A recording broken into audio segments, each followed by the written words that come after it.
Soups இன்னைக்கு நம்ம இட்லி கடை இந்த மூவியோட ரிவ்யூ தான் பார்க்க போகிறோம். இந்த மூவியோட கதை என்ன அப்படின்னு பார்த்தீங்கன்னா, இந்த படத்தோட கதை ஒரு இட்லி கடை ஒரு கிராமத்தில் ரொம்ப ஃபேமஸாக இருக்குது. ஸோ அதோட ஓனர் நம்ம ராஜ்கிரண், அவரோட பையன் எனக்கு இந்த இட்லி கடை பிஸ்னஸ்லாம் வேணாம், நான் வெளில போய் படிக்க போகிறேன்னு சொல்லிட்டு அவர் வெளிநாடுக்கு போய் நல்ல ஒரு பிஸ்னஸ் மேனாக ஆகினதுக்கு அப்புறம் ஒரு விஷயம் நடக்குது. அந்த விஷயத்தினால அவர் மறுபடியும் ஒரு ஊருக்கு வர சுச்சுவேஷன் வருது. வந்ததுக்கப்புறம் ஸோ அவருக்கும் அந்த இட்லி கடைக்கு இருக்கிற பாண்டிங், அந்த ஊருக்கு உள்ளே நடக்கிற சில விஷயங்களை வச்சு தான் இந்த படம் எடுத்திருக்காங்க. இந்த படத்தை பற்றி ஒரு ஒன்லைனில் சொல்லணும் அப்படின்னா, இந்த படம் ஒரு நல்ல ஃபீல் குட் படம்.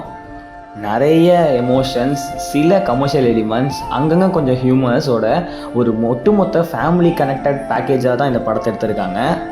இந்த படத்தோட ஒரு மிகப்பெரிய பாசிட்டிவ் பாயிண்ட் என்ன அப்படின்னு பார்த்தீங்க, இந்த படத்தோட டைரக்டர் அண்ட் ஆக்டர் தனுஷ், அவரோட ஆக்டிங்காக இருக்கட்டும், அவரோட டைரக்ஷனாக இருக்கட்டும், ரெண்டுமே பயங்கரமாக வந்துச்சு.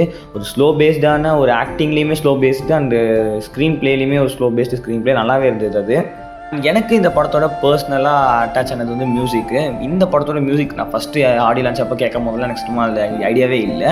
பட் அந்த மியூசிக்ஸை படத்தோட சேர்த்து பார்க்கும்போது உண்மையாகவே பயங்கரமாக இருந்துச்சு. நிறைய எமோஷ்னலான ஸ்பேஸில் பயங்கரமாகவே ஸ்கோர் பண்ணியிருக்கார் நம்ம ஜி பிரகாஷ்.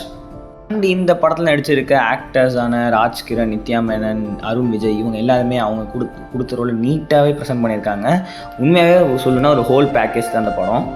படத்தில் குறைன்னு சொல்லணும்னா, ஆக்சுவலி இந்த படம் ரொம்ப ப்ரெடிக்டபிளான ஸ்டோரி தான். உங்களுக்கு எல்லாருக்குமே தெரிஞ்சிருக்கும். நீங்கள் ட்ரைலர் பார்க்கும்போதே கெஸ் பண்ணியிருப்பீங்க, அதுதான் அந்த படத்தோட கதை. ஸோ அந்த ஒரு விஷயத்தை தவிர்த்து மற்ற எல்லாமே நல்லாவே இருந்துச்சு. பழைய கதையை எடுத்து ஒரு புது விதமான ஸ்க்ரீன் பிளே. சிம்பிளாக நம்ம இட்லி கடை பாஷையிலே சொல்லணுன்னா, பழைய மாவு ஆனால் இட்லி சூப்பராக இருக்குது.